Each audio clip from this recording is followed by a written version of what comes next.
Ele é um bilionário, mas cansou de ser traído. Decidiu fazer um último teste. Deixou 50 mil reais sobre a mesa e fingiu estar dormindo. Quando sua empregada Tamires viu todo aquele dinheiro, sua reação o deixou completamente em choque. A mansão estava em silêncio. Mateus observava pela janela do seu escritório as árvores do jardim balançando suavemente com o vento da manhã. Aos 52 anos, ele tinha conquistado tudo o que um homem poderia desejar. Sua empresa valia bilhões. Seu nome abria portas em qualquer lugar do mundo. Suas contas bancárias tinham tantos zeros que ele mesmo havia perdido a conta. Mas naquele momento, sozinho naquele escritório imenso, Mateus sentia um vazio tão profundo que nenhuma quantia de dinheiro conseguia preencher. Ele se virou e olhou para a mesa de mogno importado. Sobre ela, perfeitamente organizadas em maços, estavam várias notas de dinheiro. 50 mil reais em dinheiro vivo. Para a maioria das pessoas, aquilo representaria meses, talvez anos de trabalho. Para Mateus, era o equivalente ao que ele ganhava em menos de uma hora. Mas aquele dinheiro não estava ali por acaso. Era uma armadilha. Um teste. O último teste. Mateus estava cansado. Profundamente cansado de ser usado, manipulado, traído. Nos últimos anos havia descoberto que pessoas em quem confiava o enganavam por dinheiro. Funcionários que roubavam, parceiros de negócios que mentiam. Até mesmo pessoas que ele considerava amigas só o procuravam quando precisavam de algum favor. A confiança que ele um dia teve na humanidade havia se transformado em cinismo. E então, Tamires apareceu em sua vida. Ela havia sido contratada algumas semanas atrás por Dona Celeste, a governanta que cuidava da mansão há décadas. Tamires era diferente das outras empregadas que haviam passado por ali. Quieta, discreta, quase invisível. Fazia seu trabalho com uma precisão silenciosa e nunca pedia nada além do necessário. Mateus mal havia conversado com ela. Talvez 2 ou 3 palavras no máximo. Bom dia. Boa tarde. Só isso. Mas havia algo nela que o intrigava. Algo nos olhos dela. Uma tristeza antiga, do tipo que só quem já perdeu muito carrega consigo. E agora, naquela manhã, Mateus estava prestes a descobrir quem Tamires realmente era. Ele olhou para o relógio. 7h40 da manhã. Tamires sempre começava a limpeza do escritório exatamente às 7h50. Pontual como um relógio suíço. Mateus caminhou até o sofá de couro italiano posicionado no canto da sala. Deitou-se cuidadosamente, ajustando a posição para parecer que havia adormecido ali de forma natural. Deixou um dos braços caído, a cabeça levemente inclinada para o lado. Fechou os olhos, mas manteve as pálpebras relaxadas o suficiente para conseguir enxergar através de uma fresta mínima. Seu coração batia mais rápido do que gostaria de admitir. O que ele esperava descobrir? Honestidade? Desonestidade? Será que ainda existia bondade genuína no mundo? Ou tudo não passava de uma ilusão, uma máscara que as pessoas usavam até conseguirem o que queriam?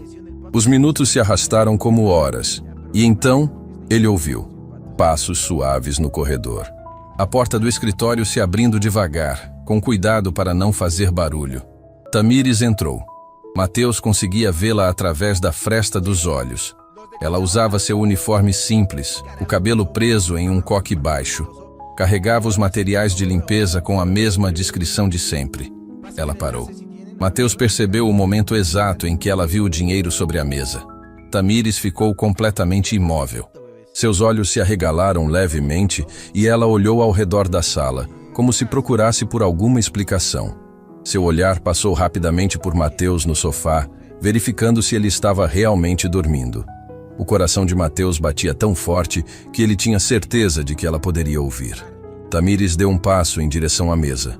Depois outro. Suas mãos tremiam levemente, segurando o pano de limpeza. Ela estava a poucos centímetros do dinheiro agora. Mateus sentiu uma pontada de decepção se formando em seu peito. Ele já conhecia esse roteiro. Já tinha visto essa cena antes. Ela ia pegar o dinheiro, guardá-lo rapidamente e sair como se nada tivesse acontecido. Mais uma pessoa que confirmaria sua visão sombria da humanidade. Mas então, algo completamente inesperado aconteceu. Tamires não pegou o dinheiro. Em vez disso, Ela lentamente abriu a pequena bolsa que carregava sempre consigo. Suas mãos ainda tremiam. Ela tirou de dentro da bolsa um envelope pardo, já meio amassado. E o mais chocante, ela abriu o envelope e começou a tirar dinheiro de dentro dele. Mateus quase abriu os olhos completamente de surpresa. O que estava acontecendo? Tamires contou cuidadosamente as notas que tinha. 30 mil reais. Ela colocou aquele dinheiro junto ao monte que já estava sobre a mesa, organizando tudo com delicadeza, como se estivesse arrumando algo precioso. As mãos dela tremiam tanto que uma das notas quase caiu no chão. Ela a pegou rapidamente, os olhos marejados. E então, ela fez algo que partiu o coração de Mateus de uma forma que ele não conseguia compreender. Tamires pegou um pequeno papel do bolso e escreveu algo com uma caneta. Suas mãos tremiam tanto que a letra saiu torta, quase ilegível. Ela deixou o bilhete ao lado do dinheiro. Depois, ela simplesmente se virou e saiu da sala. Não limpou nada, não olhou para trás. Apenas saiu, fechando a porta com o mesmo cuidado silencioso de sempre. Mateus ficou deitado no sofá por alguns segundos, completamente paralisado. Seu cérebro se recusava a processar o que acabara de presenciar. Ele se levantou rapidamente e foi até a mesa. Pegou o bilhete com as mãos trêmulas. A letra era simples, escrita às pressas, mas as palavras perfuraram seu peito como facas. Isto também é seu. Sempre foi. Mateus leu e releu aquelas palavras 5, 10, 15 vezes. Nada fazia sentido. Como uma empregada doméstica tinha 30 mil reais guardados? Por que ela colocaria seu próprio dinheiro junto ao dele? E o que significava aquela frase enigmática? Isto também é seu. Sempre foi. Ele olhou para a porta por onde Tamires havia saído. Seu coração batia descompassado. Não era medo. Não era raiva. Era algo que ele não sentia há muito, muito tempo. Era curiosidade genuína. Fascínio. E algo mais profundo que ele não conseguia nomear. Quem era Tamires? Mateus guardou o bilhete no bolso e olhou novamente para o dinheiro sobre a mesa. 80 mil reais agora. 50 seus, 30 dela. Uma empregada que trabalhava 3 turnos por dia, que mal tinha tempo para dormir, havia acabado de colocar 30 mil reais, provavelmente tudo o que tinha no mundo, sobre a mesa de um bilionário. E a única explicação que ela ofereceu foi uma frase que não explicava absolutamente nada. Mateus sentou-se pesadamente na cadeira do escritório. Passou as mãos pelo rosto, tentando organizar os pensamentos. Ele havia feito aquele teste, esperando confirmar sua crença de que não existiam mais pessoas boas no mundo, que todos eram movidos por interesse, que confiança era coisa de tolos. Mas Tamires acabara de fazer algo que desafiava toda a lógica, toda a sua compreensão de natureza humana. E depois de tanto tempo, Mateus Montalvan se viu com uma pergunta que o consumia por completo. Quem era aquela mulher? E por quê? De todas as coisas que ela poderia ter feito naquele momento, ela escolheu dar em vez de pegar. Ele precisava descobrir. Porque alguma coisa naquele gesto impossível, naquele sacrifício incompreensível, havia rachado a armadura que ele construíra ao redor do coração. E pela primeira vez em muito tempo, Mateus sentiu algo que pensava ter perdido para sempre. Esperança. Mateus não conseguiu trabalhar naquele dia. Sentado diante do computador, com dezenas de e-mails importantes esperando resposta, sua mente estava completamente em outro lugar. Seus olhos voltavam constantemente para a porta do escritório, como se esperasse que Tamires aparecesse de novo com alguma explicação. Mas ela não voltou. O bilhete permanecia em seu bolso. Ele o pegava a cada poucos minutos, relendo aquelas palavras que pareciam escritas em código. Isto também é seu. Sempre foi. O que aquilo significava? Como algo poderia ser dele se ele nunca havia visto aquele dinheiro antes? E por que uma mulher que claramente precisava de cada centavo jogaria fora suas economias dessa maneira? Nada. Fazia. Sentido. Às 11 da manhã, Mateus não aguentou mais. Levantou-se e saiu do escritório, caminhando pelos corredores da mansão em busca de Dona Celeste, a governanta. Encontrou-a na cozinha, supervisionando o preparo do almoço. Dona Celeste, preciso falar com você. A mulher de 60 e poucos anos se virou, surpresa. Em todos os anos trabalhando ali, o patrão raramente descia até a cozinha. Sim, senhor Mateus. Aconteceu algo? A Tamires. Quero saber mais sobre ela. Dona Celeste franziu a testa, preocupada. Ela fez algo errado, senhor?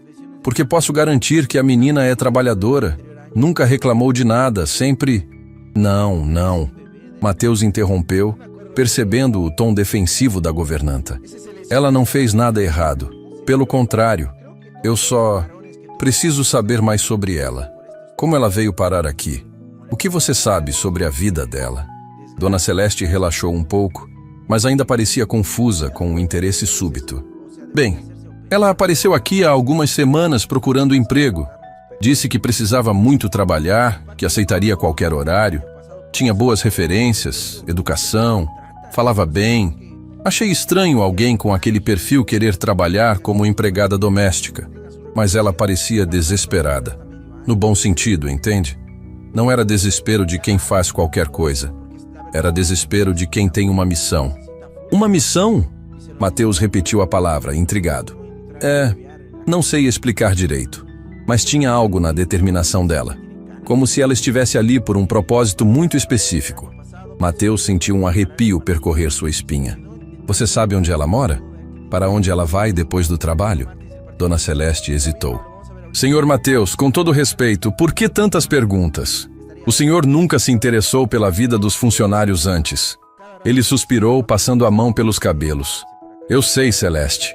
E talvez esse tenha sido meu erro. Só... responda, por favor. É importante. A governanta estudou seu rosto por um momento e finalmente assentiu. Ela mora do outro lado da cidade. E pelo que ouvi das outras meninas, ela trabalha em mais 2 lugares depois de sair daqui. Um restaurante à tarde e algo mais à noite.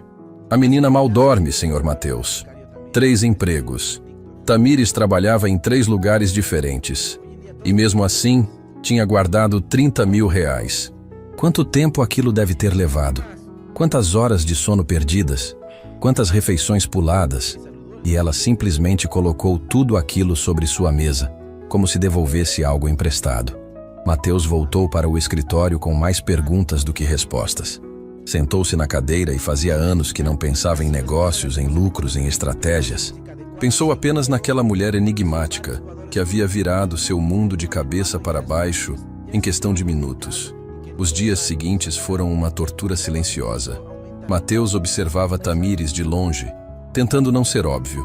Ela continuava fazendo seu trabalho com a mesma dedicação de sempre, mas algo havia mudado.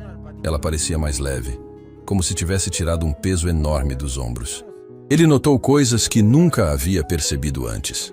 A forma como ela tratava cada objeto da casa com cuidado reverente, como se estivesse cuidando de algo sagrado. A maneira como ela olhava pela janela às vezes, com uma expressão distante e melancólica. O modo como seus lábios se moviam sutilmente, como se estivesse conversando com alguém que não estava ali. E ele notou outras coisas também. Coisas estranhas para uma simples empregada doméstica. Certa manhã, Mateus passou pela sala de música, um cômodo que ele raramente usava, e ouviu algo que o fez parar imediatamente. Alguém estava tocando piano. E não era qualquer melodia. Era Chopin, Noturno em Mi bemol maior. Uma peça complexa, tecnicamente difícil, executada com uma perfeição que fez o coração de Mateus apertar. Ele se aproximou silenciosamente da porta entreaberta e olhou para dentro. Era Tamires.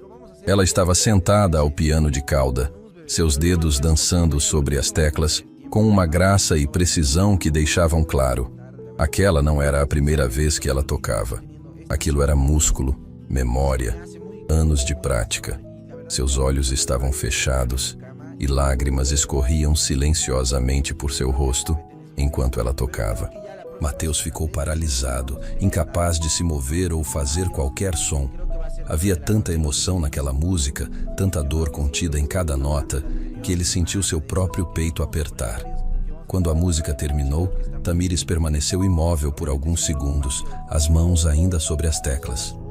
Então ela as afastou rapidamente, como se tivesse se queimado, e limpou as lágrimas com as costas das mãos. Mateus recuou antes que ela pudesse vê-lo. Empregadas domésticas não tocam Chopin, não com aquela perfeição, não com aquela emoção. Quem era Tamires? Naquela noite, Mateus não conseguiu dormir. Ficou acordado até tarde, olhando pela janela do quarto, quando viu as luzes do quarto dos funcionários, um anexo pequeno nos fundos da propriedade, ainda acesas. Era quase meia-noite. Movido por uma curiosidade que já não conseguia mais controlar, Mateus desceu silenciosamente as escadas e caminhou até os fundos da propriedade. A janela do quarto de Tamires tinha uma fresta aberta. Ele sabia que estava invadindo a privacidade dela. Sabia que era errado, mas algo mais forte do que a razão o impelia. Ele se aproximou e olhou através da fresta. O que viu o deixou sem ar. O quarto era simples, quase espartano. Mas o que chamou sua atenção foi a parede, coberta de fotografias. Dezenas delas.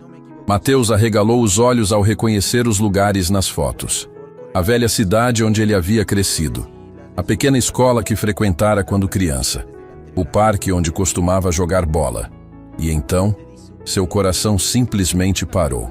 Em uma das fotos, bem no centro da parede, havia um grupo de pessoas. Uma família sorrindo para a câmera. E no meio deles, com talvez 27 ou 28 anos, magro e com roupa simples, estava ele, Mateus. Suas pernas quase falharam. Ele se apoiou na parede, tentando processar o que estava vendo.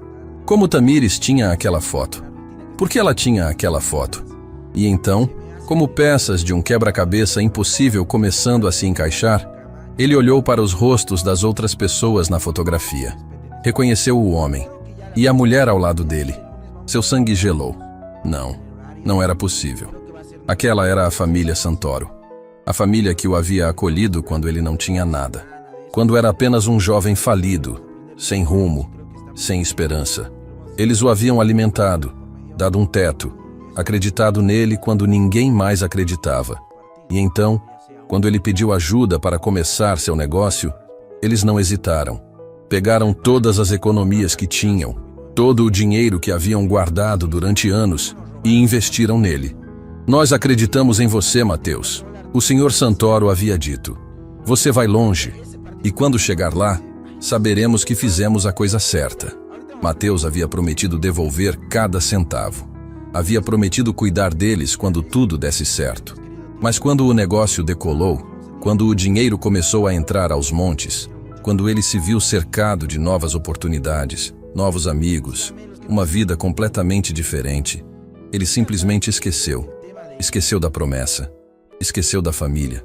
Esqueceu de quem ele era antes de ter tudo. E agora, olhando para aquela foto na parede do quarto de Tamires, uma verdade impossível começou a se formar em sua mente. Ele olhou mais atentamente para a fotografia. Ao lado da senhora Santoro, havia uma menina pequena, talvez uns 7 ou 8 anos, cabelos escuros, olhos grandes e curiosos. Mateus sentiu como se o chão tivesse desaparecido sob seus pés. Aquela menina era Tamires. Tamires era a filha dos Santoro. O mundo girou ao seu redor. Ele se afastou da janela, cambaleando, seu coração batendo tão forte que ele podia ouvi-lo nos ouvidos. Isto também é seu. Sempre foi. Agora ele entendia. O dinheiro que ela havia colocado sobre a mesa era o que restava. Era tudo o que ela tinha conseguido juntar ao longo dos anos, e ela estava devolvendo para ele. Não porque ele merecesse, mas porque, na cabeça dela, aquele dinheiro sempre foi dele.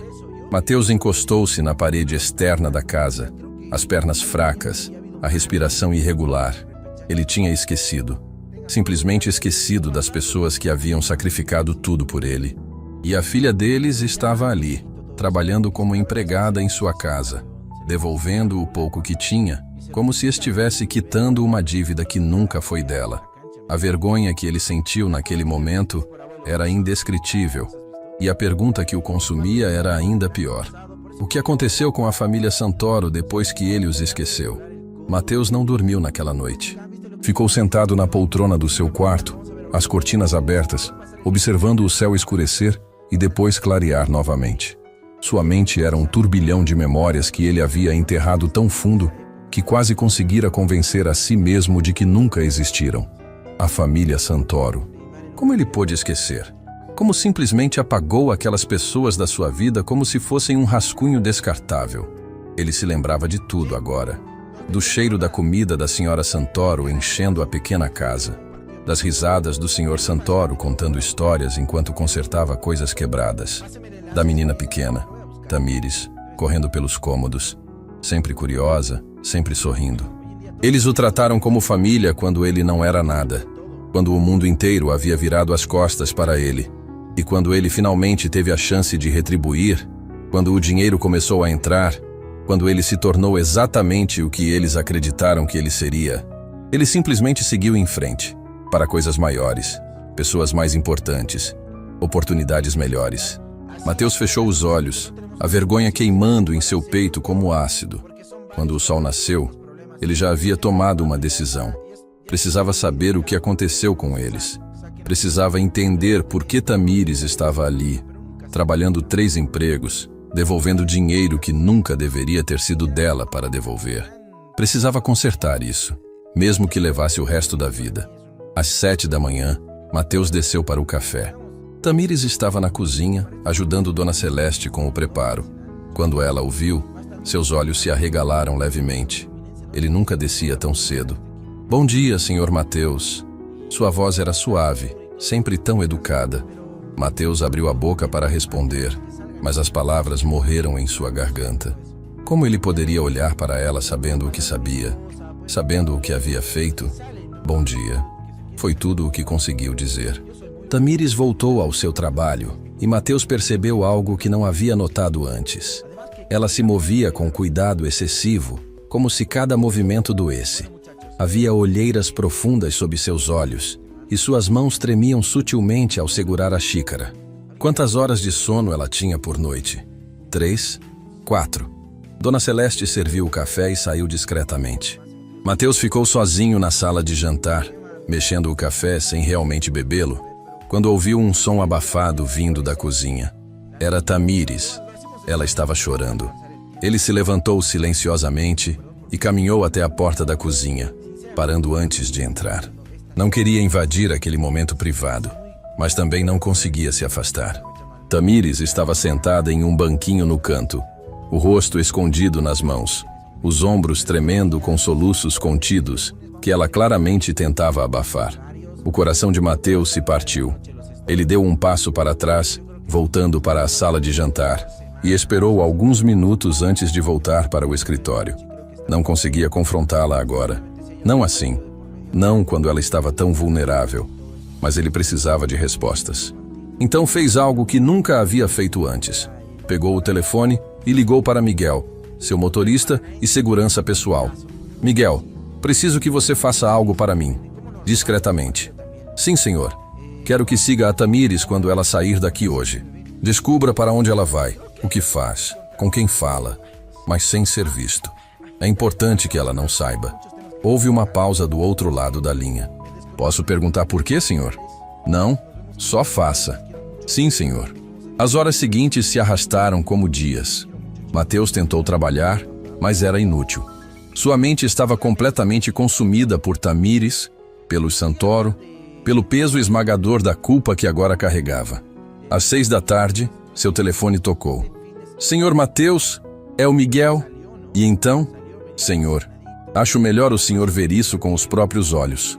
O que você quer dizer? Ela está agora no restaurante Vila Rosa, na Avenida Central. Mas, senhor, não é o que o senhor está pensando. Mateus não perdeu tempo. Pegou as chaves do carro, algo que raramente fazia, sempre preferindo ser dirigido, e saiu da mansão em alta velocidade. 20 minutos depois, estacionava em frente ao Vila Rosa. Era um restaurante de classe média, nada sofisticado, mas limpo e bem cuidado. Através da janela, ele podia ver o movimento interno. E então a viu. Tamires estava usando um uniforme diferente agora, de garçonete, carregando bandejas pesadas de um lado para outro. Ela se movia rapidamente, eficientemente, mas Mateus podia ver o cansaço em cada passo. Ele entrou no restaurante e sentou-se em uma mesa discreta no canto, de onde podia observá-la sem ser notado. Por uma hora, ele a observou trabalhar. Viu como ela tratava cada cliente com gentileza genuína, mesmo quando estavam sendo rudes. Viu como ela ajudava os colegas mais novos que claramente não sabiam o que fazer.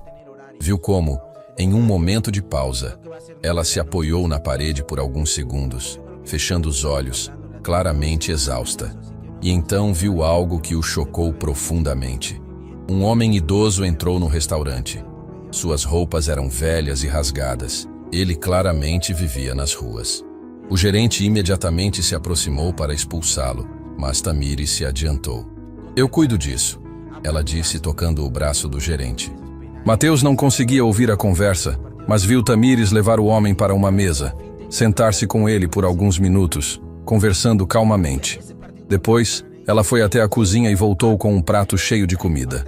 O homem começou a comer com uma fome desesperada, e Tamires ficou ali, de pé, ao lado dele, como se protegendo-o dos olhares de julgamento dos outros clientes. Quando ele terminou, ela ainda conversou mais alguns minutos com ele, e Mateus viu quando ela discretamente colocou algo no bolso da jaqueta velha do homem. Dinheiro. Seu próprio dinheiro. Do salário que mal ganhava. Mateus sentiu algo se partir dentro dele.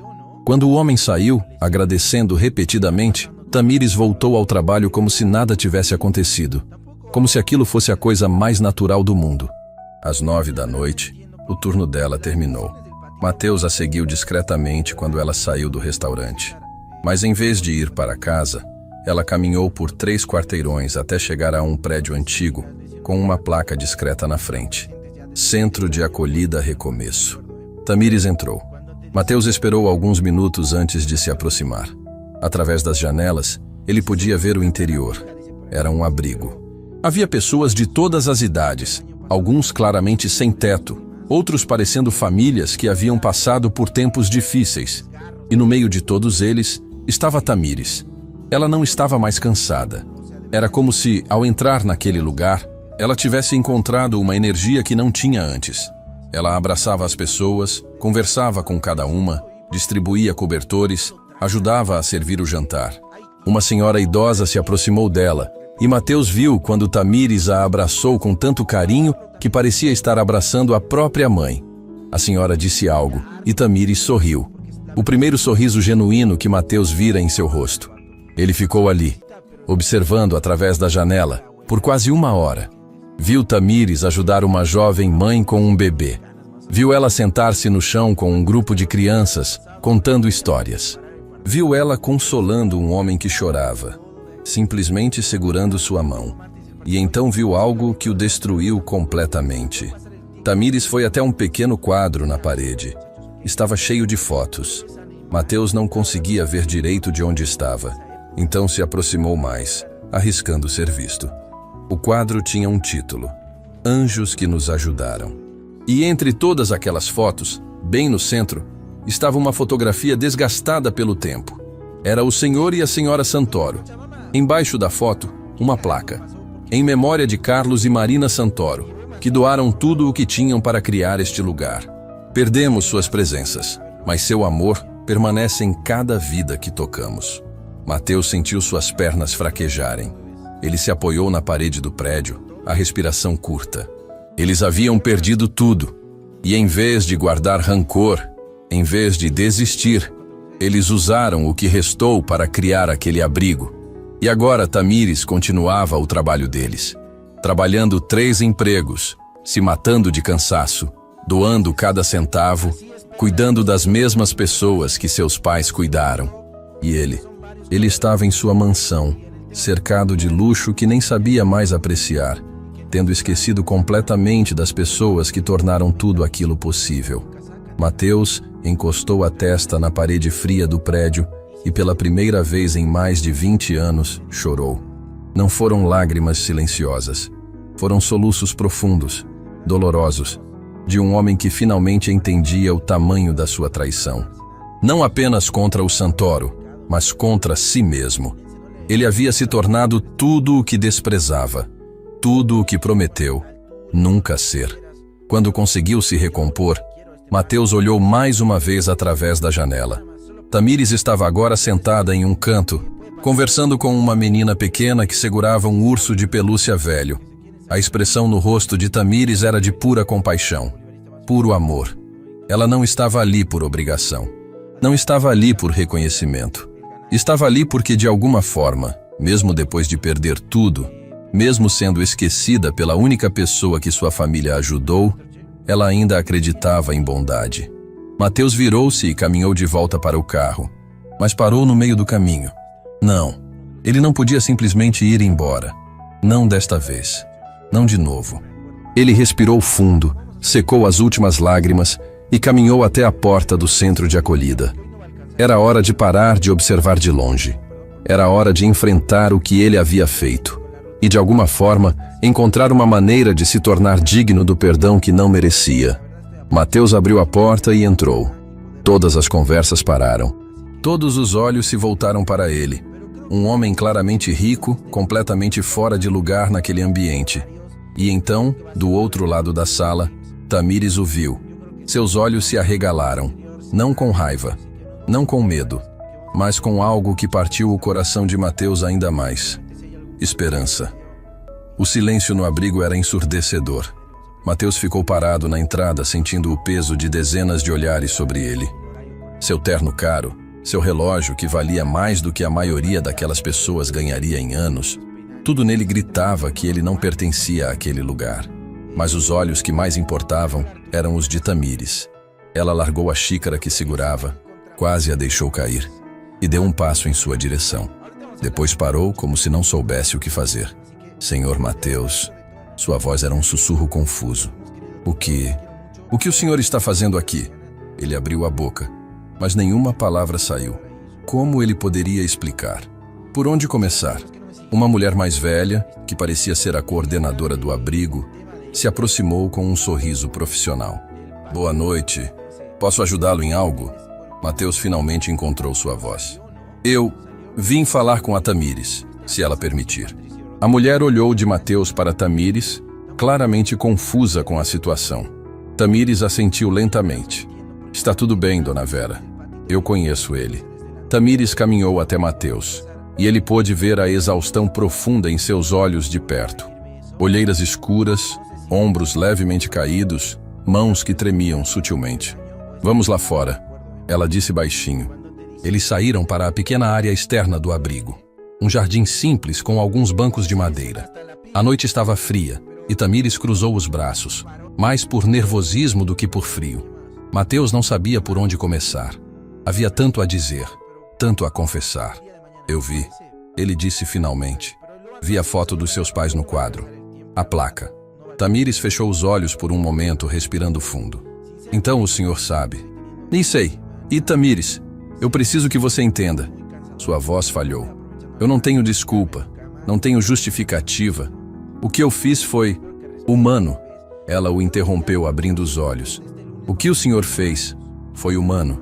Mateus a encarou chocado. Como você pode dizer isso? Seus pais perderam tudo por minha causa. Eles acreditaram em mim, investiram cada centavo que tinham e eu simplesmente esqueci. Abandonei vocês. Eu sei. A voz dela estava calma, mas havia dor ali. Dor antiga, cicatrizada, mas nunca completamente curada. Acredite, eu sei exatamente o que aconteceu. Ela se sentou em um dos bancos e Mateus fez o mesmo, mantendo uma distância respeitosa.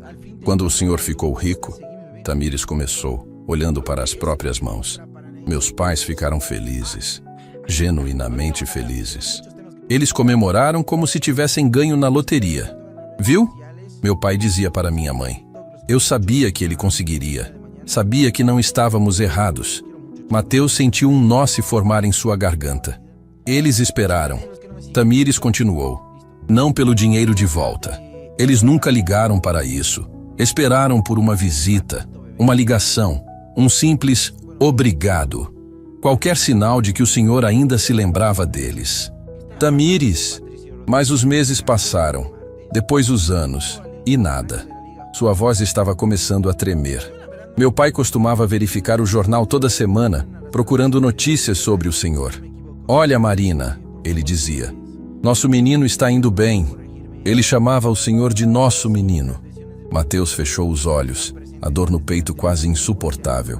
E então, Tamires respirou fundo. Vieram os problemas. Sem o dinheiro que haviam investido no senhor, eles não conseguiram manter o pequeno negócio que tinham. Perderam a casa. Tivemos que nos mudar para um lugar menor. Depois, para um lugar ainda menor. Meu Deus! Mateus sussurrou. Mas sabe o que é engraçado? Tamires deu um riso amargo. Meu pai nunca culpou o Senhor, nem uma vez. Ele dizia, ele está ocupado construindo um império. Um dia ele vai se lembrar. Um dia ele vai voltar. As lágrimas começaram a escorrer pelo rosto dela agora. Ele acreditou nisso até o fim, até o último dia. Mateus sentiu como se tivesse levado um soco no estômago. Seu pai, ele trabalhou tanto tentando reconstruir o que tínhamos, que o corpo dele simplesmente não aguentou. Tamires limpou as lágrimas com as costas da mão. E minha mãe, ela durou apenas alguns meses depois dele. Dizem que foi o coração, mas eu sei a verdade. Foi a tristeza. Mateus se levantou bruscamente, incapaz de continuar sentado. Ele queria gritar, queria socar algo, queria voltar no tempo e sacudir o homem arrogante e egoísta que ele se tornou. Por que você não me procurou? Ele perguntou, a voz quebrada. Por que não veio até mim e me contou tudo isso? Eu poderia ter ajudado, poderia ter... Porque essa não era minha missão. Tamires se levantou também, encarando-o. Quando meus pais se foram, eu prometi a eles que continuaria o trabalho deles. Antes de perdermos tudo, eles haviam começado este abrigo. Era o sonho deles, ajudar pessoas que não tinham nada, assim como eles um dia ajudaram o Senhor. Ela apontou para o prédio atrás deles. Eles usaram os últimos recursos que tinham para criar este lugar. E quando eles se foram, eu jurei que não deixaria esse legado morrer. Então trabalhei. 3, 4 empregos quando necessário. Guardei cada centavo.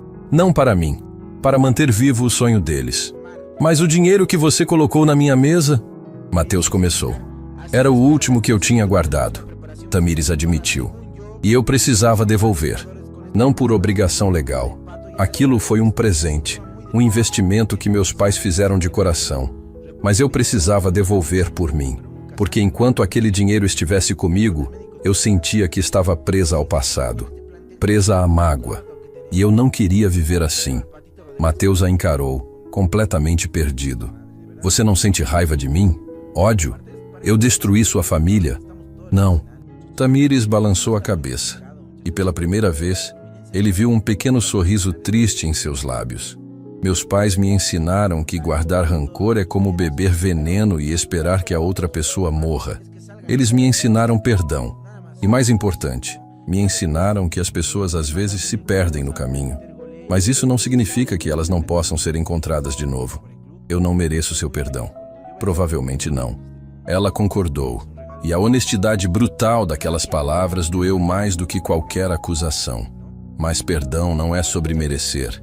É sobre liberar. Liberar a mim mesma. Liberar o Senhor. Mateus se sentou novamente, o peso de tudo desabando sobre ele. Ele colocou o rosto nas mãos. Eu me tornei tudo o que eu odiava. Quando eu era jovem e não tinha nada, eu desprezava os ricos que pisavam nas pessoas para subir. E então eu me tornei exatamente isso. Não. Tamires sentou-se ao lado dele. O senhor se perdeu, mas pessoas perdidas podem ser encontradas. Eles ficaram em silêncio por alguns minutos. O som da cidade ao redor deles, carros passando, vozes distantes, parecia vir de outro mundo. Por que você foi trabalhar na minha casa? Mateus perguntou finalmente.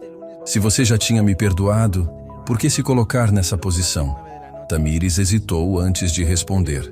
Porque meu pai me fez prometer algo antes de partir. Ele disse, se algum dia você encontrar nosso menino, não o julgue. Ajude-o a se lembrar de quem ele era. E então, quando vi sua foto no jornal, falando sobre mais uma aquisição milionária, mas com olhos tão vazios, eu soube. Soube que você tinha se perdido completamente. Então você veio me salvar? Havia incredulidade na voz de Mateus. Depois de tudo o que eu fiz, vim cumprir a promessa que fiz ao meu pai. Ela corrigiu gentilmente. E talvez uma parte de mim quisesse ver se ainda existia algo do jovem que meus pais amaram como um filho. E existe? Mateus perguntou, quase com medo da resposta. Tamires olhou para ele por um longo momento. Sim, vi quando o senhor chorou ao ler meu bilhete. Vi quando o senhor me observou no restaurante e no abrigo. O homem que meus pais ajudaram ainda está lá, senhor Mateus. Apenas muito perdido. Mateus segurou a mão dela impulsivamente. Ela não se afastou. Me deixe consertar isso, ele implorou. Me deixe honrar a memória dos seus pais. Me deixe... Não. Tamires o interrompeu suavemente, mas com firmeza. O senhor não conserta isso com dinheiro. Não conserta com doações ou institutos em nome deles. Isso seria fácil demais. Seria só mais uma transação comercial. Então o que eu faço? Ele perguntou desesperado. Como eu me torno digno do que seus pais acreditaram em mim? Tamires apertou sua mão. O senhor se torna digno quando para de tentar comprar redenção e começa a vivê-la. Quando olha nos olhos das pessoas que trabalham para o senhor e realmente as vê. Quando entende que riqueza sem humanidade não é nada. Ela se levantou, soltando a mão dele gentilmente. E agora, eu preciso voltar. Ainda tenho trabalho a fazer aqui. Tamires, espera. Mateus se levantou também. Eu posso voltar. Posso ajudar aqui? Não com dinheiro. Ele se apressou em adicionar. Mas com minhas mãos. Com meu tempo. Com minha presença. Ela o estudou por um momento. Então assentiu lentamente. As portas aqui estão sempre abertas, para quem vem com o coração certo. Mateus observou Tamires voltar para dentro do abrigo, e pela primeira vez em décadas, sentiu algo além de vazio. Sentiu propósito. Na manhã seguinte, Mateus não foi para o escritório. Pela primeira vez em 15 anos, ele simplesmente não apareceu. Ignorou as ligações insistentes de sua secretária, desligou o celular corporativo e vestiu roupas simples que há anos permaneciam esquecidas no fundo do armário. Às 6 da manhã, ele estava na porta do Centro de Acolhida Recomeço. Dona Vera, a coordenadora, abriu a porta e arregalou os olhos ao vê-lo. Senhor, Mateus, certo? Não esperava vê-lo tão cedo. Eu disse que viria ajudar. Então vim. Ele respondeu simplesmente. O que precisa ser feito? Dona Vera o estudou por um momento, claramente tentando avaliar se aquilo era genuíno ou apenas mais um rico querendo limpar a consciência por algumas horas. Bem, ela disse finalmente, estamos preparando o café da manhã para 60 pessoas. A maioria já está acordada.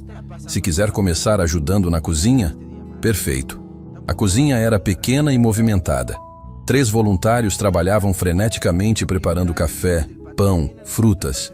Mateus arregaçou as mangas e perguntou o que fazer. No início, os outros voluntários o olhavam com desconfiança e curiosidade. Mas quando viram que ele realmente estava disposto a trabalhar, cortando frutas, lavando louças, carregando bandejas pesadas, as expressões começaram a mudar. E então, Tamires chegou. Ela parou na porta da cozinha ao vê-lo, surpresa estampada no rosto. O senhor veio mesmo.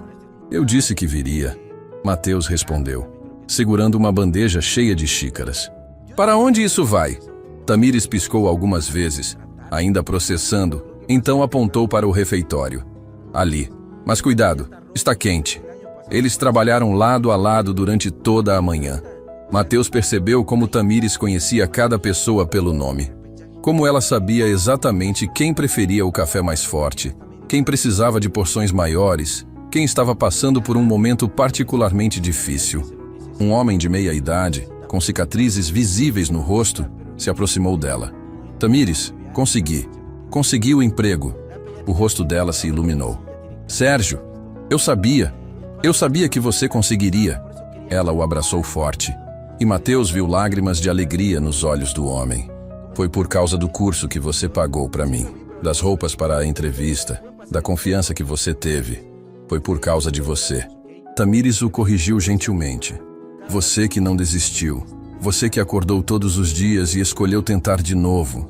Mateus observou aquela cena e sentiu algo se mover dentro dele. Quantas vidas ela havia tocado assim? Quantas pessoas ela ajudou a se levantar? Quando o café da manhã terminou e a limpeza estava feita, Tamires se aproximou de Mateus. Obrigada pela ajuda hoje. Eu deveria estar agradecendo por me deixar estar aqui. Eles ficaram em silêncio por um momento, então Tamires disse, preciso ir. Meu turno na sua casa começa em 1 hora. Não, Mateus disse de repente. Você não vai mais trabalhar lá. Tamires se enrijeceu, e ele viu a mágoa passar por seus olhos. Entendo. O senhor não quer mais me ter por perto depois de... Não é isso. Ele a interrompeu rapidamente. Tamires, Olha para você. Quando foi a última vez que dormiu uma noite inteira? Quando comeu uma refeição sem ter que correr para o próximo emprego? Você está se matando trabalhando 3 turnos por dia. Eu faço o que preciso fazer. Eu sei. E é exatamente por isso que preciso fazer o que eu deveria ter feito há 25 anos. Mateus respirou fundo. Deixa eu consertar isso. Não por culpa, não por obrigação, mas porque é o certo. Senhor Mateus, Tamires começou, mas ele continuou. Seus pais perderam tudo por minha causa. O mínimo que posso fazer é garantir que a filha deles não precise se matar de trabalhar para manter vivo o sonho deles. Eu não quero caridade. E eu não estou oferecendo. Mateus disse firmemente. Estou oferecendo justiça. Estou oferecendo o que sempre foi seu por direito. Tamires desviou o olhar, e ele viu as lágrimas começando a se formar. O senhor não entende? Se eu aceitar seu dinheiro, se eu facilitar as coisas para mim, então tudo o que meus pais passaram não terá significado. Eles ensinaram sacrifício. Ensinaram que as coisas mais valiosas custam tudo. Eles também ensinaram perdão. Mateus lembrou gentilmente. E se você pode me perdoar pelo que fiz, então precisa me deixar buscar redenção. Redenção não vem de uma transferência bancária. Eu sei disso agora, Mateus admitiu. Passei a vida inteira achando que dinheiro resolvia tudo, que eu podia comprar lealdade, respeito, até amor. Mas você me mostrou que eu estava completamente errado. Ele deu um passo mais perto. Tamires, não estou tentando comprar seu perdão. Já recebi mais do que mereço. Estou tentando honrar a memória de 2 pessoas extraordinárias que acreditaram em mim quando ninguém mais acreditava. E se existe uma maneira de fazer isso, é garantindo que a filha deles possa continuar o trabalho deles sem ter que sacrificar a própria vida no processo. Tamires finalmente olhou para ele, as lágrimas escorrendo livremente agora. Por que isso é tão importante para o Senhor? Mateus levou um momento para responder. Quando falou, sua voz estava carregada de emoção. Porque quando olho para você, vejo tudo o que eu deveria ter me tornado e não me tornei. Vejo bondade genuína, sacrifício sem expectativa de retorno, amor que não pede nada em troca. E isso me destrói, Tamires. Me destrói perceber que construí um império, mas perdi minha alma no processo. Ele enxugou uma lágrima do próprio rosto, nem se importando mais em esconder a emoção. Então sim, é importante para mim, porque talvez, apenas talvez, se eu puder ajudá-la a continuar esse trabalho incrível, se eu puder facilitar para que você toque mais vidas, salve mais pessoas, então uma pequena parte do homem que seus pais acreditaram que eu era, ainda existe. Tamires cobriu o rosto com as mãos, os ombros tremendo. Mateus queria abraçá-la, consolá-la, mas não sabia se tinha esse direito. Meus pais, ela disse entre soluços. Eles falariam isso. Falariam exatamente essas palavras. Não é sobre o erro que você cometeu. É sobre o homem que você escolhe ser depois dele. Ela abaixou as mãos, encarando-o através das lágrimas. Está bem, eu aceito sua ajuda, mas com condições. Qualquer uma. Primeira, não quero seu dinheiro. Quero sua presença. Quero que venha aqui, trabalhe aqui, conheça essas pessoas. Aprenda os nomes delas. Ouça suas histórias. Feito. Segunda, criamos um fundo em nome dos meus pais. Não controlado por você ou por mim, mas por uma diretoria de pessoas daqui. Pessoas que viveram nas ruas, que sabem o que é precisar de ajuda. Eles decidem como o dinheiro é usado. Mateus assentiu lentamente. Ela estava certa. Era a única maneira de fazer aquilo de verdade. E terceira, Tamires hesitou. Me ensina sobre negócios, sobre como expandir isso, como alcançar mais pessoas. Não quero apenas manter o sonho dos meus pais vivo, quero multiplicá-lo. Um sorriso genuíno se formou no rosto de Mateus pela primeira vez em anos. Isso eu posso fazer. Eles apertaram as mãos, mas então Tamires o surpreendeu puxando-o para um abraço. Mateus ficou rígido por um segundo, então retribuiu. E foi como se anos de peso simplesmente derretessem. Obrigada, ela sussurrou. Por voltar, meu pai estaria feliz. Não, Mateus disse, a voz embargada. Obrigado a você por não desistir de mim. por me mostrar o caminho de volta. Quando se separaram, Dona Vera estava na porta, observando com um sorriso. Então, ela disse, assumo que teremos um novo voluntário permanente? Mateus olhou ao redor do abrigo. As paredes descascadas que precisavam de pintura, o teto com manchas de infiltração, os móveis velhos mas limpos. Olhou para as pessoas que ainda estavam ali, cada uma com sua história, suas cicatrizes, suas esperanças.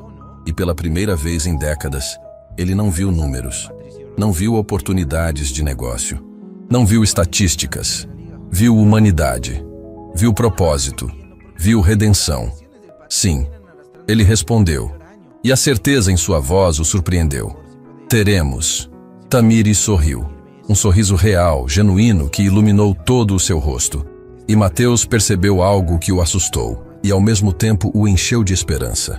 Ele não estava apenas se apaixonando pela missão dela, estava se apaixonando por ela. Pela primeira vez em sua vida, Mateus Montalván entendeu o que significava amar alguém, não pelo que eles poderiam dar, mas pelo que eles eram. E isso mudava absolutamente tudo. 3 semanas se passaram. 3 semanas desde que Mateus Montalván pisou pela primeira vez no Centro de Acolhida Recomeço como voluntário. 3 semanas que mudaram completamente sua vida. Ele chegava todos os dias às 6 da manhã, antes mesmo de Tamires. Trabalhava na cozinha, servia café, conversava com as pessoas, conhecia seus nomes, suas histórias, seus sonhos. E pela primeira vez em décadas, ele não se sentia vazio. Mas nem tudo eram flores. No mundo corporativo, sua ausência estava causando um terremoto. Mateus estava sentado em seu escritório na mansão, um lugar que agora visitava apenas para assinar documentos urgentes, quando seu sócio, Rodrigo Tavares, entrou sem bater. Precisamos conversar. Agora. Mateus ergueu os olhos do documento que estava lendo. Bom dia para você também, Rodrigo. Não venha com ironias. Rodrigo jogou uma pasta sobre a mesa. Você sabe o que está acontecendo lá fora? Os acionistas estão em pânico. Você desapareceu. Simplesmente desapareceu do radar. Eu não desapareci. Estou aqui. Fisicamente, talvez. Mas mentalmente, emocionalmente, onde diabos está sua cabeça, Mateus? Rodrigo se inclinou sobre a mesa. Você cancelou 3 reuniões importantíssimas. Perdeu uma negociação de 15 milhões. E quando eu finalmente descubro onde você passa os dias, me dizem que está servindo café para pessoas em situação de rua? Mateus fechou o documento calmamente. Eles têm nomes, Rodrigo. E sim, estou ajudando no abrigo. Ajudando? Rodrigo deu uma risada amarga. Mateus, você construiu um império. Você é um dos homens mais poderosos desta cidade. E agora está jogando tudo fora por quê? Por uma crise de meia-idade? Por culpa? Você não entenderia. Então me faça entender, Rodrigo praticamente gritou. Porque do meu ponto de vista, meu sócio enlouqueceu. Mateus se levantou lentamente encarando Rodrigo. Sabe o que eu entendi nessas 3 semanas? Que passei 30 anos da minha vida construindo coisas que não significam absolutamente nada. Conquistei dinheiro, poder, respeito. Mas não conquistei humanidade. Não conquistei propósito. Propósito não paga as contas. Não. Mateus concordou. Mas também não deixa você sozinho em uma mansão enorme, se perguntando por que tudo parece tão vazio. Rodrigo recuou um passo, claramente frustrado. Os acionistas vão forçar uma votação. Vão te tirar da presidência se você continuar assim. Então que tirem. Mateus respondeu, e a calma em sua voz até o surpreendeu. Eu não vou mais viver pelos acionistas. Não vou mais sacrificar minha humanidade por números em uma planilha. Você vai se arrepender disso. A única coisa que me arrependo, Mateus disse firmemente, é não ter tido essa clareza há 25 anos. Rodrigo saiu batendo a porta. Mateus voltou a se sentar, mas suas mãos tremiam. Não de medo, de raiva. Raiva de si mesmo por ter demorado tanto tempo para acordar. Seu celular tocou. Era Tamires. Mateus, você pode vir ao abrigo? É urgente. O tom de voz dela o assustou. Ele nunca a tinha ouvido assim, tensa, quase desesperada. Estou indo. 15 minutos depois ele estacionava em frente ao centro de acolhida. Tamires estava na porta e quando o viu, correu em sua direção. É a Dona Vera. Ela teve um problema de saúde. Precisou se afastar. E sem ela, a voz de Tamires tremeu. Mateus, eles vão fechar o abrigo. O quê? Quem vai fechar? A prefeitura. Sem uma coordenadora qualificada. Sem os certificados corretos. Eles dizem que não podemos continuar operando. Temos uma semana. Uma semana para encontrar alguém ou tudo acaba. Mateus viu as lágrimas começando a se formar nos olhos dela. Não posso deixar isso acontecer. Não posso deixar o sonho dos meus pais morrer assim. Mas eu não tenho as qualificações necessárias. Não tenho os recursos. Eu não... Ele segurou os ombros dela gentilmente. Respira. Respira comigo. Ela obedeceu, tentando controlar os soluços. Nós vamos resolver isso. Mateus disse com firmeza. Eu prometo. Como? Você ouviu o que eu disse? Precisamos de alguém com certificações específicas, experiência comprovada em gestão de abrigos, documentação e dinheiro. Mateus completou. Para colocar tudo em ordem rapidamente. Tamires se afastou dele, limpando as lágrimas. Não é assim que funciona. Não podemos simplesmente comprar uma solução. Não estou falando em comprar, Mateus explicou. Estou falando em investir da maneira certa. Contratar os profissionais necessários, regularizar tudo, fazer as coisas direito. Mas as condições que estabelecemos continuam valendo, ele a interrompeu. O controle não será meu, será de vocês, das pessoas daqui. Eu apenas facilitarei o processo. Tamires o estudou por um longo momento, então assentiu lentamente. Está bem, mas precisamos agir rápido. Nos dias seguintes, Mateus trabalhou como não trabalhava há anos. Mas desta vez, não era por lucro. Era por algo infinitamente maior. Ele contratou os melhores advogados para regularizar toda a documentação. Trouxe consultores especializados em gestão de abrigos. Conseguiu as certificações necessárias em tempo recorde. Mas o momento mais importante veio quando ele reuniu todos do abrigo. Os moradores, os voluntários, todos, na sala principal.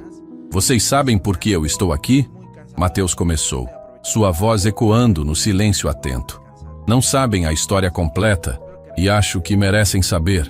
Tamires, sentada na primeira fileira, o olhou com surpresa. Mateus respirou fundo e contou tudo. Contou sobre como a família Santoro o salvou quando ele não tinha nada. Contou sobre a promessa que fez e quebrou. Contou sobre como esqueceu completamente das pessoas que acreditaram nele. Eu me tornei tudo o que eu odiava. Sua voz estava carregada de emoção. Construí um império sobre esquecimento e egoísmo. E quando Tamires, a filha das pessoas que eu abandonei, apareceu na minha vida, ela não veio com raiva. Não veio com ódio. Ela veio com perdão. Ele olhou diretamente para Tamires, lágrimas escorrendo livremente agora. E esse perdão me destruiu. Me destruiu porque me mostrou quem eu realmente me tornei. E me deu uma chance que eu não mereço, de me tornar quem eu deveria ter sido desde o início. A sala estava em completo silêncio. Algumas pessoas choravam. Então sim, estou ajudando este lugar. Mas não se enganem. Não sou eu que estou salvando vocês. Vocês é que estão me salvando. Quando ele terminou, houve alguns segundos de silêncio absoluto. Então Sérgio, o homem que havia conseguido emprego, se levantou e começou a aplaudir. Um por um, todos se levantaram. A ovação encheu a sala. Mateus cobriu o rosto com as mãos, os ombros tremendo. Ele não era digno daquilo. Não era digno de nada daquilo. Tamires se aproximou e o abraçou. Ele retribuiu, segurando-a como se fosse a única coisa real em um mundo de ilusões. Você conseguiu. Ela sussurrou em seu ouvido. Você realmente conseguiu. Conseguiu o quê? Encontrar seu caminho de volta. Naquela noite, depois que todos haviam ido embora, Mateus e Tamires ficaram sozinhos na sala principal do abrigo. Eles estavam sentados lado a lado em um dos sofás velhos, um silêncio confortável entre eles. Posso te perguntar algo? Mateus disse finalmente. Sempre. Por que você nunca desistiu de mim? Mesmo quando eu não merecia, mesmo quando qualquer pessoa razoável teria ido embora. Por que você ficou? Tamires levou um momento para responder. Porque meu pai me ensinou que as pessoas não são seus piores momentos. Elas são a soma de todas as suas escolhas. E Você está fazendo escolhas diferentes agora. Ela se virou para encará-lo. E por quê? Sua voz ficou mais suave. Eu vi algo em você desde o primeiro dia. Algo que você mesmo não via mais. Vi o homem que meus pais amaram. E eu sabia que se ele aparecesse só mais uma vez, valeria a pena esperar. Mateus segurou a mão dela, entrelaçando seus dedos. Tamires, eu preciso te dizer algo. Eu sei. Ela sussurrou, um pequeno sorriso nos lábios. Eu também. E naquele momento, no meio de um abrigo humilde, cercados por paredes que ainda precisavam de pintura e móveis que já tinham visto dias melhores, Mateus encontrou algo que nunca pensou que encontraria de novo. Amor verdadeiro. Não o amor baseado em interesse ou conveniência, mas o amor construído sobre perdão, crescimento e a coragem de ser vulnerável. E pela primeira vez em sua vida, Mateus Montalvan se sentiu verdadeiramente rico. 6 meses depois, a transformação era impossível de ignorar. O centro de acolhida Recomeço não era mais apenas um abrigo, era um símbolo. Um farol de esperança que brilhava em meio à cidade, provando que segundas chances existem, tanto para quem recebe ajuda, quanto para quem aprende a ajudar de verdade. As paredes agora estavam pintadas, os tetos consertados. Havia novos beliches, roupas de cama limpas, uma cozinha equipada. Mas o mais importante, havia dignidade. Mateus estava na entrada do abrigo, observando o movimento. Mais de 100 pessoas passavam por ali diariamente agora. Recebiam refeições, apoio psicológico, cursos profissionalizantes, ajuda para conseguir empregos. Mas ele não estava ali como doador. Estava como voluntário, como aprendiz. Senhor Mateus! Uma voz infantil o tirou de seus pensamentos. Era Lucas, um menino de 8 anos cuja família estava no abrigo há alguns meses. Ele correu e abraçou as pernas de Mateus. Olha o que eu fiz na escola. Ele mostrou um desenho colorido. Ganhei nota 10. Mateus se ajoelhou, ficando na altura do menino. Isso é incrível, Lucas. Você está estudando tanto. Seu pai deve estar muito orgulhoso. Está. E ele conseguiu emprego, sabia? Aquele que a Tamires ajudou ele a arrumar. Vamos sair daqui no mês que vem, ter nossa própria casa de novo. Mateus sentiu o peito apertar. Mas era aperto bom, do tipo que vem quando você testemunha um milagre acontecendo diante dos seus olhos. Estou muito feliz por você, campeão. Quando Lucas saiu correndo, Mateus sentiu uma mão tocar seu ombro. Era Tamires. Você está chorando de novo, ela disse, mas havia carinho em sua voz. Estou? Ele limpou os olhos, rindo. Acho que você me deixou muito sensível. Não. Tamires sorriu. Eu só te ajudei a encontrar o que sempre esteve lá. Só estava enterrado. Eles caminharam juntos até o jardim externo, o mesmo onde haviam conversado pela primeira vez. Mas agora estava completamente diferente. Havia flores, bancos novos, uma pequena área de brinquedos para as crianças. Preciso te contar uma coisa, Mateus disse, parando diante do jardim. Tamires o encarou, curiosa. Hoje de manhã recebi uma proposta dos acionistas da empresa. Ela ficou tensa. E eles querem que eu volte como presidente. Dobraram minha remuneração, ofereceram mais benefícios, disseram que a empresa está perdendo rumo sem mim. Tamires baixou os olhos, tentando esconder a decepção. Entendo. E você vai aceitar? Mateus segurou o rosto dela gentilmente, fazendo-a olhar para ele. Eu recusei. Os olhos dela se arregalaram. O quê? Recusei. Na verdade, fiz mais do que isso. Vendi minha parte da empresa. Mateus, você não precisava... Precisava sim. Ele a interrompeu. Porque percebi algo. Eu estava dividido. Uma parte de mim queria estar aqui, mas outra parte ainda se agarrava àquela vida. E eu não posso viver dividido. Não mais. Ele tirou um envelope do bolso e entregou a ela. O que é isso? Tamires perguntou confusa. Abra. Com mãos trêmulas, ela abriu. Dentro havia documentos. Muitos documentos. Ela começou a ler e seus olhos foram se enchendo de lágrimas.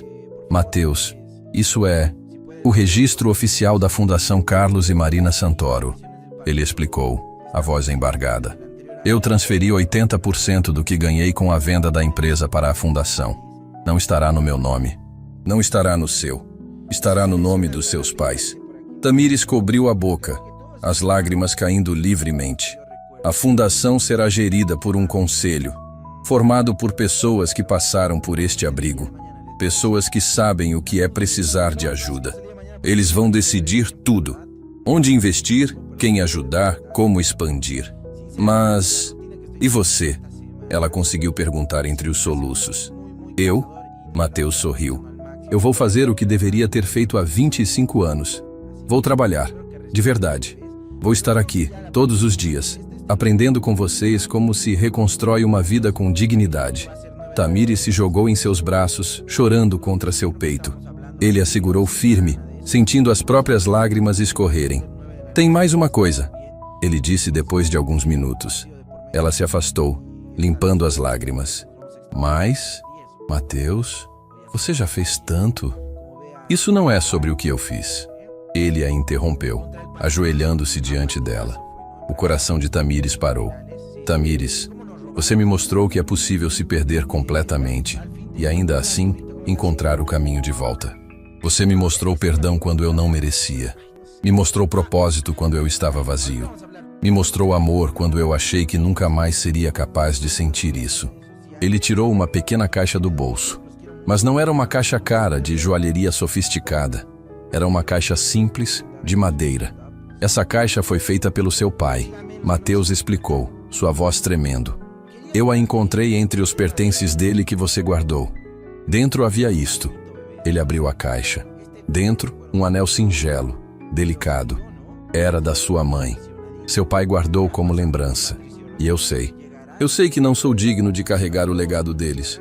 Mas se você me permitir, vou passar o resto da minha vida tentando ser. Tamires estava chorando tanto que mal conseguia falar. Você me tornou um homem melhor. Mateus continuou. E eu quero passar cada dia do resto da minha vida sendo esse homem ao seu lado. Então, Tamires Santoro, você aceita se casar comigo?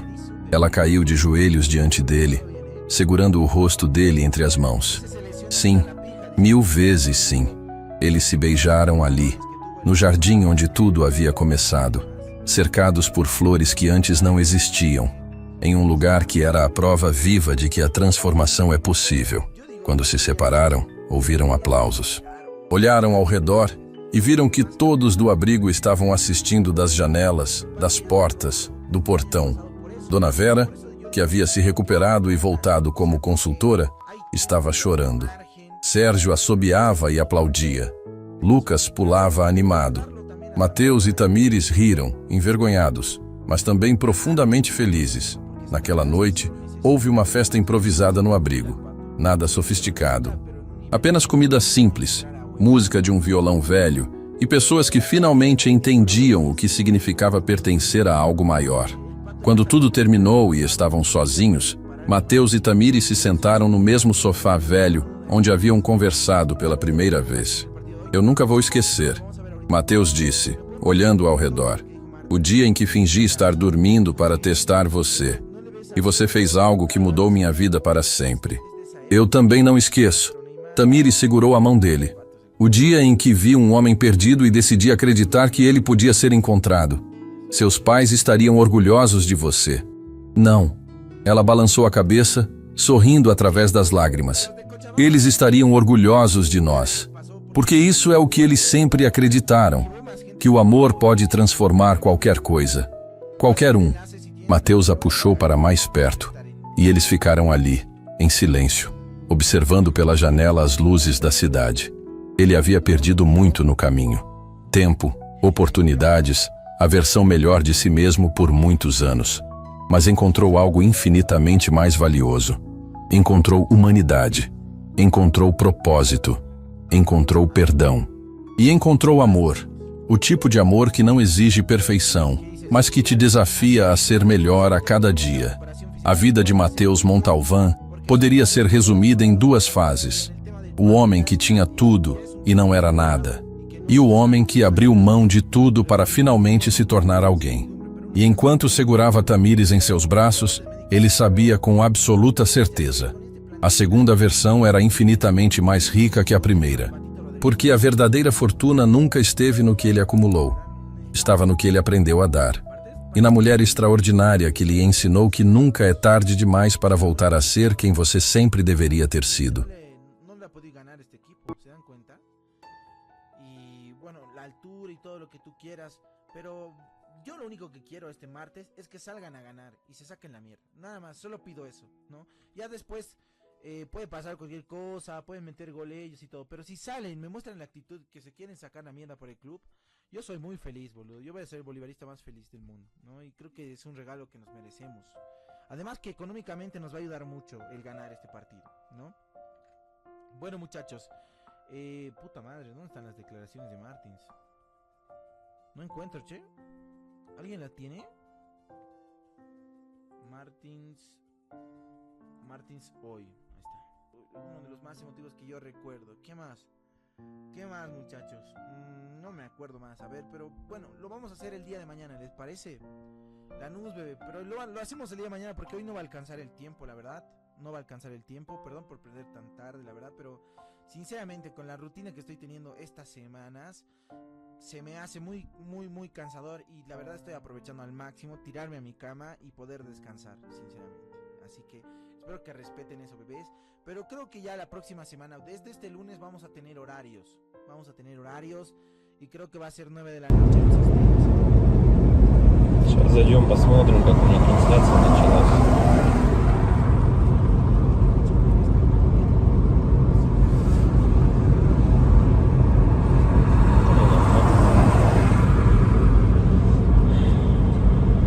Если вот рассматривать, я говорю, задумываясь о том, что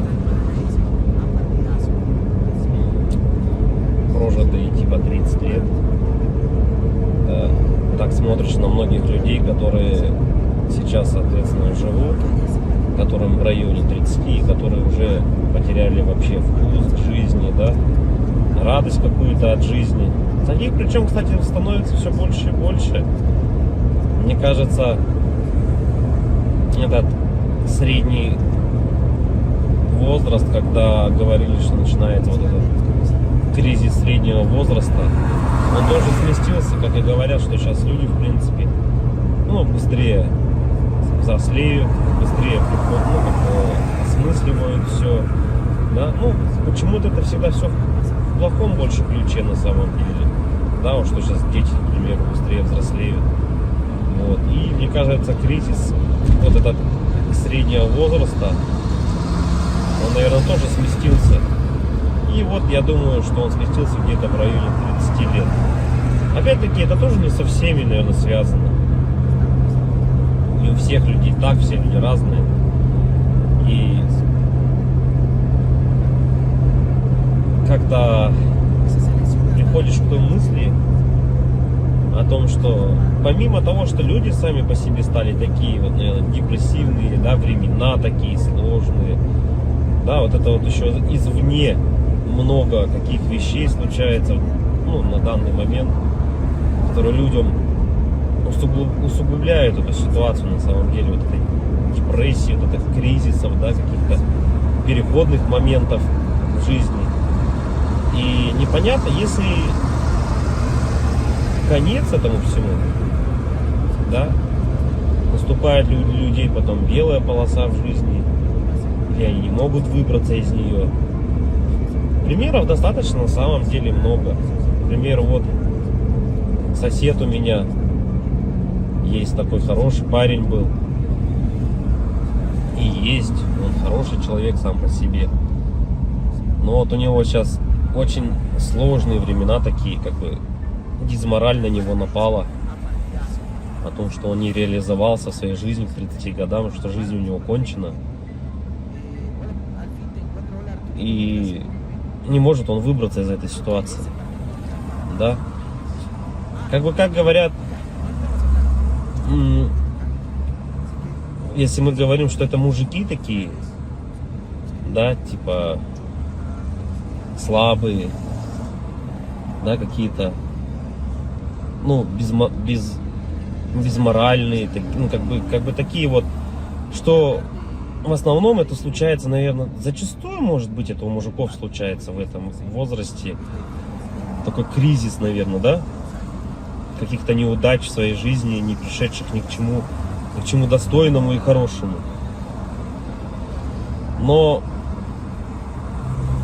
вопрос в том, что это мужики такие, типа слабые, или времена такие стали, что если вот разобраться так, вот, например, возьмем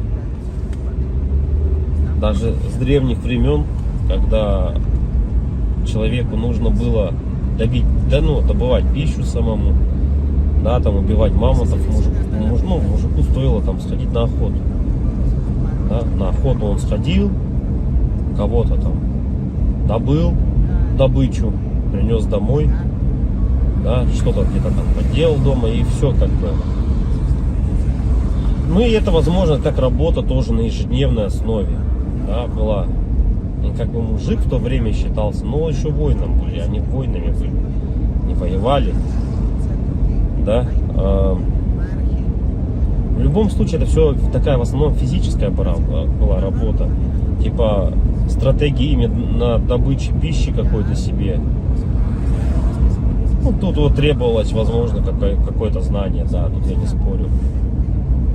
Но в основном это была физическая работа. Если взять, к примеру, не такие далекие времена, когда там люди вот только выходили из пещер, да, взять даже, допустим, 50 лет назад, 100 лет назад, да, когда люди работали на заводах, и что тогда считалось именно мужиком, да, таким. Разница была, наверное, с нынешними временами в том, что если ты работал, к примеру, на заводе на каком-то, то тебе было этого всего достаточно. То есть ты уходил на завод, отработал свое время, да, пришел домой, какие-то тоже там, может, домашние дела, и, ну, и этого тебе было достаточно на самом деле. Как бы и все, и заключалась вся суть именно мужчин, ну вот, как бы устроиться, главное, на завод и работать физически, опять-таки, да, получить какое-то образование, так, ну, как бы среднеспециальное, к примеру, да, какой-нибудь токарь, идти на завод, отработать там 8-12 часов. Ну, это не легкая работа, я не спорю тоже с этим. Но опять-таки, этого зато было достаточно. Человек уходил, он отрабатывал там 12 часов и понимал, что ему будет всего достаточно. Ради этого и была, наверное, главная и основная мотивация. Да? И если перенесемся мы, наверное, в наше время уже, сейчас, на данный момент, то есть люди просто не знают на самом деле, как заработать, как получить жилье, как получить новый автомобиль. То есть способов получения данного результата его нету как такового. Это говоря о том, что ты будешь ходить на работу по 8, по 12 часов, допустим, сутками там работать, да, ты не заработаешь на машину, заработаешь ты на нее через 5 лет, если ты там не будешь ни пить, ни есть, как бы, да. Ну ладно, если вообще не тратить деньги, то заработаешь. Ну такого же невозможно, это же только где-то в сказках. С учетом нынешних трат, то есть даже при зарплате какой-то средней, там 100 тысяч рублей, ну где-то 60, где-то 70, где-то 80, возьмем от 60, наверное, до 120, то есть, к примеру, достижение результата такой, как, к примеру, квартира, недвижка какая-то своя, это кредиты, ипотеки, то есть вот здесь и сейчас ты берешь. И залазя все глубже и глубже, то есть, как сказать, взял ты, к примеру, себе недвижимость, да, в ипотеку, пусть оно будет так. Помимо тех трат, к примеру, помимо этой ипотеки, там, ремонт и так далее, тебе за эти 20 лет нужно и телефоны менять, и одежду менять, и так далее, там, кушать надо. Машины также в этот же момент менять тебе надо. И то есть это кабала на самом деле такая, она дизморальная. И к чему это все? Что же значит мужик в наше время, который ходит на завод, работает 12 часов, а денег у него все равно нету? как бы добычу он принести уже не может, да? Ну, типа, он может сходить в лес, но от этого толку особо не будет. И, наверное, сам интернет, во-первых, расфорсил вот это вот все, то, что люди должны зарабатывать какие-то миллионы. Они должны зарабатывать. Это было бы шикарно, если бы каждый зарабатывал. Но каждый по своей сути не может столько зарабатывать, да? Потому что не хватит денег, чтобы каждый... А может их и хватит, но никто никому не даст так зарабатывать. И вот возвращаясь, к примеру, к тому, что какая зарплата? 1300, наверное, должна быть в наше время, чтобы как бы себя, наверное, обеспечивать, да? Хорошо. Одному. И кто же тогда мужик в наше время? Типа, что он должен делать? Что он должен выполнять? Как бы, если он ходит на работу, но смысла от этого нету. Ну, как бы он есть, да, у тебя какой-то идет доход, но если его недостаточно. Смотришь другие профессии, другую работу, да,